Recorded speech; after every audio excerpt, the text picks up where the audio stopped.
on the issue of Iraqi society and whether the public will go along with this, I mean, it seems to me that one of the problems we face in Iraq is that the underestimation was the underestimation of the wickedness of the enemy. Not its numbers or anything else, but the sheer depths to which they would go. It's something which every time amazes. Every time, you know, dozens of children are blown up deliberately. The opening of a water plant in 2004. The suicide bomber, the local children all there to celebrate the opening of the water plant. And the suicide bomber went in and just blew them all up. The case some months ago when a Shiite teacher in the south, when the gunman walked into the classroom and terrified all the children and shot their teacher in front of them. This sort of thing, I mean, the day-to-day things, we know, everyone knows hundreds of cases, sadly, by now, like this.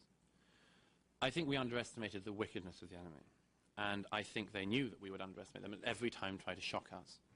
And shock us and terrify us and horrify us. This is the nature of terror. Why do they record kidnappings and beheadings? To horrify us. And it works. Of course it works. I mean, what journalist wants to venture outside the green zone?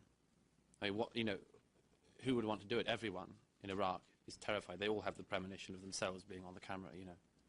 And that works. It works because every time they are steps and steps ahead of our wildest, you know, horror nightmares of what somebody is willing to do as a human being to another human being. And it's very, very hard to battle an enemy like that. It's very hard to battle an enemy that is willing to kill dozens of school children to get one American troop. And we didn't prepare for that. And I don't see how you could. I mean, as I don't see how the Russian government could have prepared for Beslan. What could you do?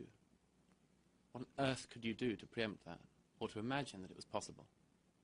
And that, I think, is why we're in that situation with Iraq. But it's a situation we know the terrorists have planned and plotted and intend to continue. We know that from the Zawahiri letter to Zarqawi, the unlamented late Mr. Zarqawi, that the intention was to create maximum bloodshed, to kill his own religionists, his co-religionists, and people of his own sect, in order to create maximum horror for the outside world and maximum horror for Iraqis. Sadly, all of the narrative, I hate that word, but it's hard to avoid, all the narrative of Iraq, of course, and I think they know this, they knew this, all the narrative has come down to the deaths in Iraq, of course, are at our hands for going in. I wish that the press in the West, and I wish the governments of the West, had stressed more that the death of people in a suicide bombing is solely down to the person who carried out the suicide bomb and the people who sent him. I wish that could be stressed more. I wish I weren't told constantly that 100,000 people had been killed by us. They hadn't. They weren't. Apart from the fact that figure's fallacious, of course. But they weren't killed by us. It wasn't American bombs that were dropped on civilians. It was Islamist terrorists killing their co-religionists to spite us.